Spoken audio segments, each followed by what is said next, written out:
I think it's fair to say that the first few DLCs for Destiny 2 weren't to everyone's liking. They had some good elements, yeah, but a lot of players felt that they were perhaps lacking a little bit in overall content. The next DLC though aims to change that up completely, and Forsaken, which is now released, offers up a ton of new content and additions, so much so that Destiny fans are extremely excited for this release. With that in mind, let's get stuck straight in. First up, I wanted to talk about a brand new mode that Forsaken is bringing with it, and I think it's pretty good. If you play Destiny 2 regularly, you may have already had a chance to play this before Forsaken's release, because Bungie made Gambit available for all to play for free for 24 hours, and a lot of people seem to think that this is one of the best modes that Bungie have ever put into a Destiny game. When you play it, it's hard to disagree because it's a lot of fun. It's called Gambit, and it's a bit different than most modes because it's actually PvEVP. I know that sounds particularly odd, but what that means is player versus environment versus player.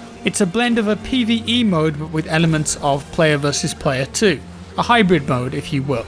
So this is how it works. You've got two competing teams of 4 players that are trying to collect items called notes from PvE enemies. Notes are dropped items, think of them like a currency. And then when you kill an enemy, you pick up the notes and deposit them in a bank in the middle of the arena. When one team reaches 75 notes, a boss will then spawn, and the first team to kill their boss wins the round. The overall game is a best of 3.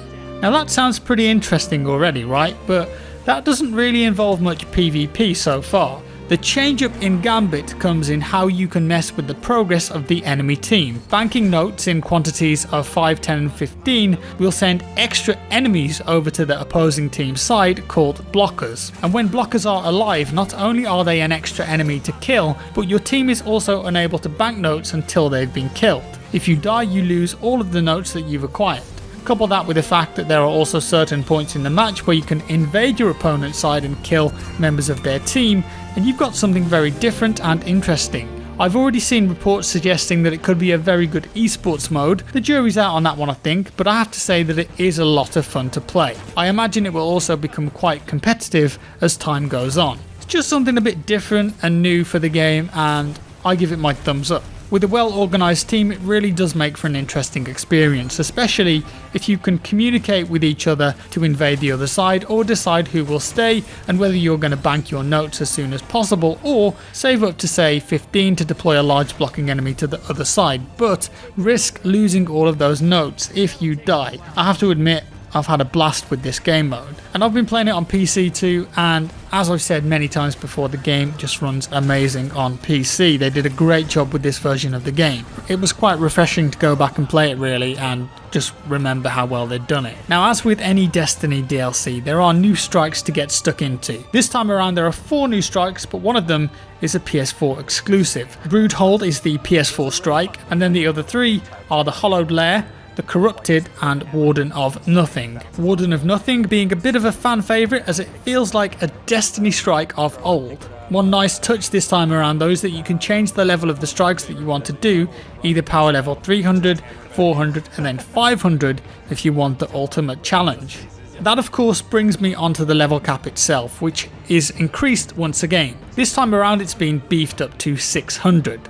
Once you play through the main story of Forsaken, there's a good chance that you'll be well on your way to 500, and then the grind will certainly continue from there. There's also a new XP rank. Players can now reach level 50 when it comes to your character XP rank. While it may be easy enough to power level to 500, it's certainly not going to be an easy task reaching 600 as infusion has changed up a little bit. First up, previously when you were infusing items, you had to infuse an item like for like. So say you wanted to up the level of an auto rifle, you needed a higher level auto rifle to infuse it with. Now though, you can use any weapon from that slot to infuse with. That in itself will make it easier to find infusion weapons to help you level up certain things and items that you want. That, however, is not the only change. The balance to this is that infusion will cost you more depending on what you're infusing. If you simply want to up the level of an epic item, a purple, just a few levels, say with another purple, then you're going to need a masterwork core that was introduced with a previous patch. And to get them, you will either need to dismantle year 1 items or purchase them from the Spider,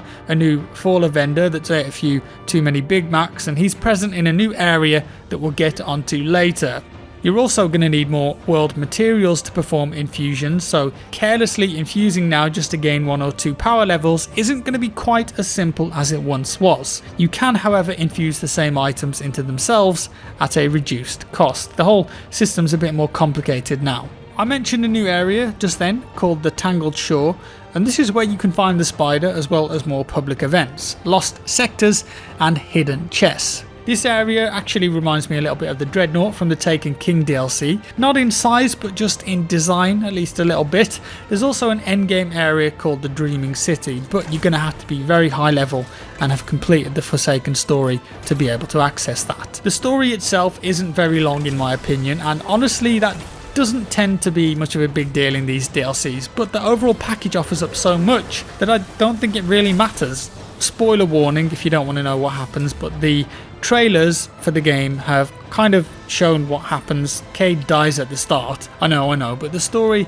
has you avenging him, and I was sad to learn that Nathan Fillion is no longer voicing him. It's Nolan North instead now, but I think he does an okay job, and the core of the story is going around killing these guys called Barons, and these are powerful enemies from a new race in the game called the Scorn, and they help to kill Cade, and your focus this time is definitely centered around revenge. During the story, this is where you cross paths with the spider who you can interact with later on. It's good and engaging at times, but if I'm entirely honest, I'll have to say that the story has never been the strong suit of Destiny. The lore perhaps, but the story gameplay is never that exciting. For new players, this also maybe won't mean that much. If you've entered the Destiny universe with Forsaken, Cade won't really mean all that much to you, and you probably won't care with him. But if you're familiar with the game, then of course you naturally will have some emotion for the plot. Is he really dead though? Who knows? Rumour has it that you'll be fighting to avenge Cade in the new Raid 2. The Last Wish is part of the Forsaken DLC, and that will launch on September 14th. And this gives players a little time to try and get as close to the maximum light level as possible to be able to play through the raid. The raids are always the best bit. This raid is the first one for some time to not take place on the Leviathan though. The last 2 raids were raid lairs, similar raids taking place on the Leviathan. So this promises to be something new and quite large. It takes place in the Dreaming City, which we talked about earlier, an area designed for very high level players and endgame.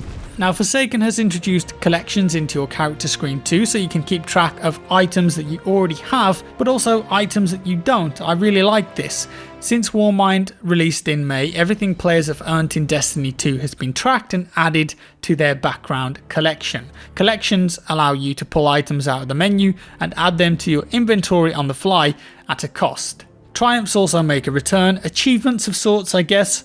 Moments of Triumphs was a feature in Destiny 1, but here it's just a way to keep track of certain moments and earn score for completing specific actions. And on top of all of that new content, you can of course expect new exotics and new weapons. In fact, you now get access to a bow and arrow, which is a lot of fun to use and is very powerful too. It's quite satisfying. Bows make any game better, you know I'd say that. Each subclass in Forsaken will also be getting a new tree, which will bring with it new skills and supers.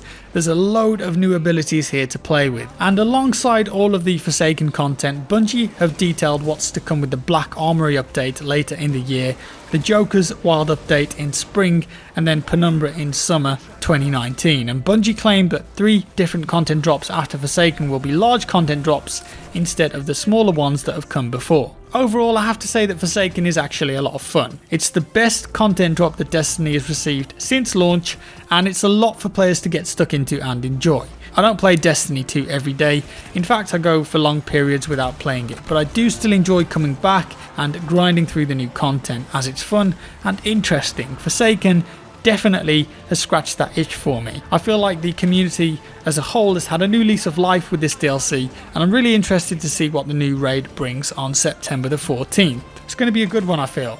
And that's all for today guys. Do let me know if you've played Forsaken in the comments below and what your thoughts are on it. A big thanks to Activision for sponsoring this video, it's very kind of them. Leave a like if you liked the video, a dislike if you didn't. Subscribe for more, and I'll see you in the next one.